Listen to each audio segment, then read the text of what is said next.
Hi guys, ನಾವಿವತ್ತು ಬಂದೀವಿ ಗೋಲ್ ಗುಂಬಜ್ ಬಿಜಾಪುರದ ಸುಲ್ತಾನ ಆದಂತ ಮೊಹಮ್ಮದ್ ಆದಿಲ್ ಶಾಹಿಯವರ ಸಮಾಧಿಯಾಗಿದೆ.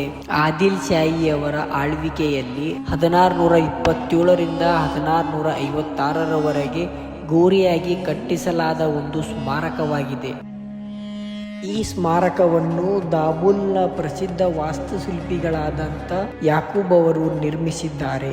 ಈ ಸ್ಮಾರಕವು ವಿಶ್ವದ 2ನೇ ಅತಿ ದೊಡ್ಡ ಮಾನವ ನಿರ್ಮಿತ ಸ್ಮಾರಕವೆಂದು ಪ್ರಸಿದ್ಧಿ ಪಡೆದಿದೆ. ಇಲ್ಲಿರುವ ಗೋಡೆಗಳಲ್ಲಿ ಪ್ರತಿಯೊಂದರಲ್ಲಿಯೂ 3 ಕಮಾನುಗಳನ್ನು ರಚಿಸಲಾಗಿದೆ.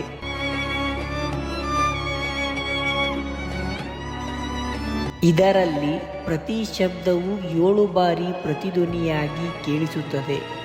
ಇದರ ಉದ್ದ ಮತ್ತು ಅಗಲ 50 ಮೀಟರ್, ಹೊರಗಡೆಯ ಎತ್ತರ 168 ಅಡಿಗಳು ಮತ್ತು ಒಳಗಡೆಯ ಎತ್ತರ 175 ಅಡಿಗಳು. ಈ ಗುಂಬಜವು ಯಾವುದೇ ಕಂಬಗಳ ಸಹಾಯವಿಲ್ಲದೆ ಕಟ್ಟಲಾಗಿದೆ.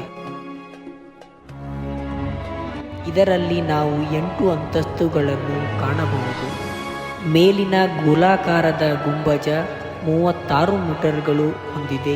ಗೋಲ್ ಗುಮ್ಮಟ್ ಮೇಲಿಂದ ನಾವು ವಿಜಯಪುರ ನಗರವನ್ನು ಪೂರ್ತಿಯಾಗಿ ಕಾಣಬಹುದು. ಈ ಸ್ಮಾರಕದ ಒಳಗೆ ನಾವು ಬಿಜಾಪುರದ ಸುಲ್ತಾನ ಆದಂಥ ಮೊಹಮ್ಮದ್ ಆದಿಲ್ ಶಾಹಿಯವರ ಸಮಾಧಿಯನ್ನು ಕಾಣಬಹುದು. ಈ ಸ್ಮಾರಕವು ಸರಿಸುಮಾರು 400 ವರ್ಷಗಳ ಹಳೆಯದಾದ ಒಂದು ಪುರಾತನವಾದಂಥ ಸ್ಮಾರಕವಾಗಿದೆ.